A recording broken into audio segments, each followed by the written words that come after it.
And so because this is 24 years old, I'm going to go ahead and replace it.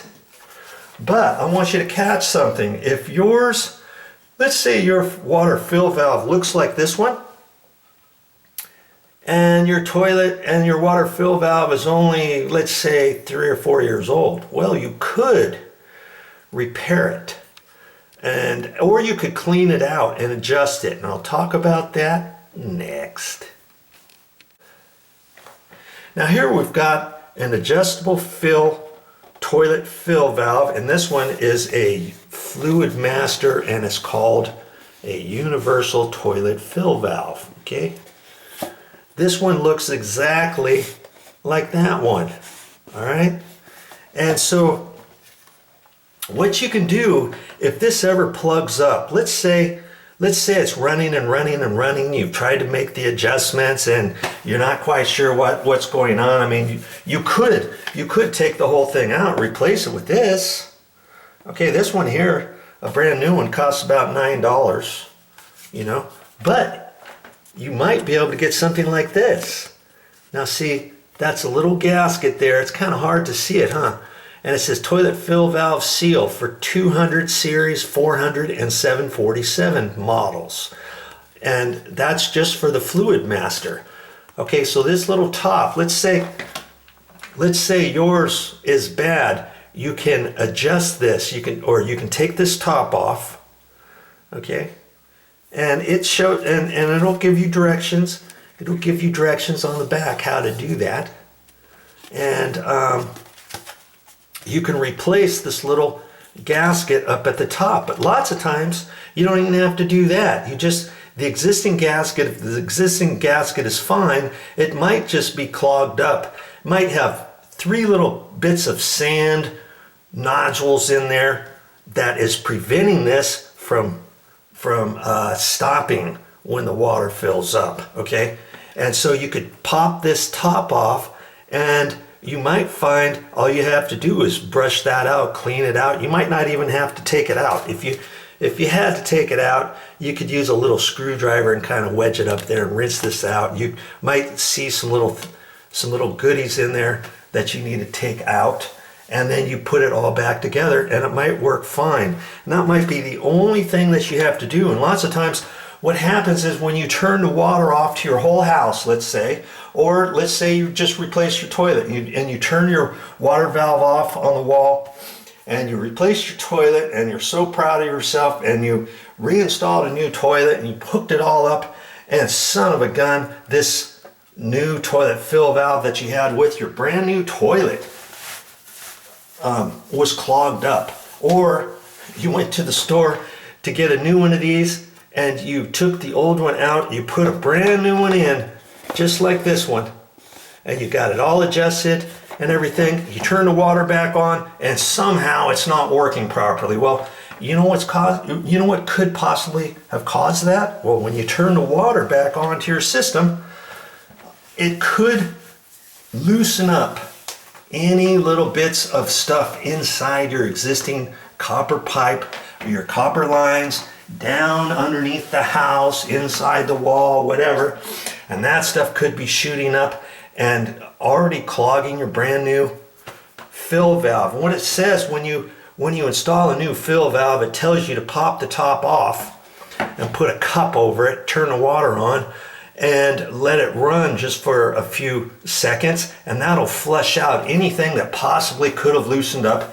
A lot of times I don't do that. Now one time I found that the new valve was plugged up, and later on I realized that there was a big black little plastic, a little piece of black plastic that was up inside the fill valve, and I'm like, where on earth did that come from? And it had to have come down from the gate valve in the wall, and the water pressure, when I turned it back on, it must have loosened that up and tore off and shot up through here and went all the way up in here and got caught up in there. I took that out and the thing worked fine.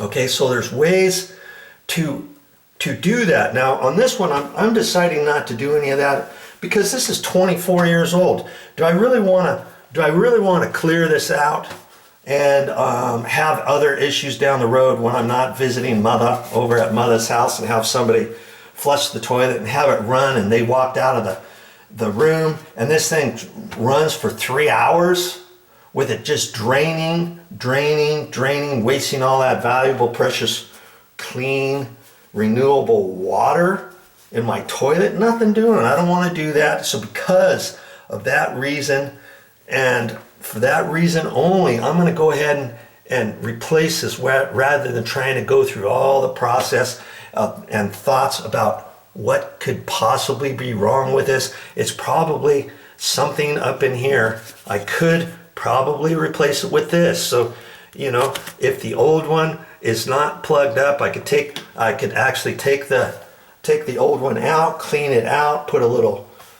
grease on there or something, put it back in, flush the system, work it again. And if this was my house, maybe I would do that. But because I'm not here all the time, I'm probably not going to do that. But I'm giving you different thoughts and processes of what you could do if you're afraid to remove the old one and install this whole thing. You may never have done that before. Well, guess what? I'm making a video that's going to show you how to replace this. So you watch that. This one here is just talking about how to maybe repair the one or unclog the existing one that you have. Okay? So now, if you wanted to remove that, and incidentally, if you get a new one like this, there'll be directions in here that will tell you how to remove that top. And if you don't know that, you better figure it out, because you might think, oh, I'll just take it out, and you try to unscrew it, and you try to unclip it, and you try to get your screwdriver under there, and pretty soon you're wedging it, and you're not paying attention. You could snap something off, or maybe it's bent out of shape to where you think, oh, I just pop it back on, and it's never going to come back together and fit like you took it off, okay? Because that's not how you do it. What you'd have to do, you'd have to raise this up all the way, okay? And then you push down. You push down on this, and then you turn it. You back turn it a quarter turn to the left, like you're trying to unscrew it. And then the top will come off. Do you see what I mean? And what you want to do, you don't necessarily want to do that with the water valve on, because then the water is going to shoot straight out the top, right?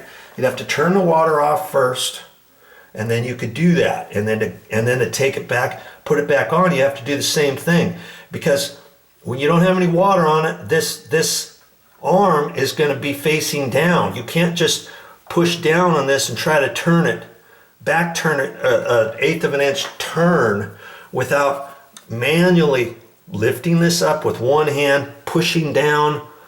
You got to lift up, push down on this, turn it. You see what I mean? And then when you put it back on, this has to be lifted up when you put it back on, and it has to be off-centered a little bit as you're putting it on. Then you press down, and then you're going to turn it to the right until you snap it, until you hear it kind of click, and then that will be put back on properly. Do you see what I mean? Okay, so I'm not going to really show you that. Right on this video, I may show you when I take this off. I might make another video of that, or I may attach it to this one. Okay, so that does it for that explanation. And the only other thing is, if you take this apart and you clean it out, and if it's still not running properly and not stopping or squealing or making noises, yes, you can get the new little gasket. This thing here cost what was it? $3.50. $3.48 plus tax. I just got it at Lowe's. Okay, and you could replace that without replacing this entire tree. I call it a fill valve tree. Okay, it's called a toilet fill valve, universal toilet fill valve. This one happens to be from Fluid Master, the 400 series, the 400 model. And you look on this again, and you just look on it, good for 200, 400, and 747 models. So that means they've got 3 different types of fill valves. Yeah. And speaking of that, they've got different ones of just the standard one. This one, it says, see here, it says solution to fix noisy toilets. But they have one exactly like this from Fluid Master that says it's better. It's a better one than this, and it's more quiet than this one, but that was like $21. And then they had another one that was the commercial one, which meant the end of it, instead of being brass or plastic fitting threads, it had a brass little threaded area right there, and they called it a commercial one, and that was $15. Well, I opted for this one here. This is their standard one, and it's their best seller as far as I know. This is the one they used to always have. They used to only have one, okay, from Fluid Master, and it was this one. And this one was $9, $8.98. So that's the one I'm going to use to reinstall for that. Hope you learned something.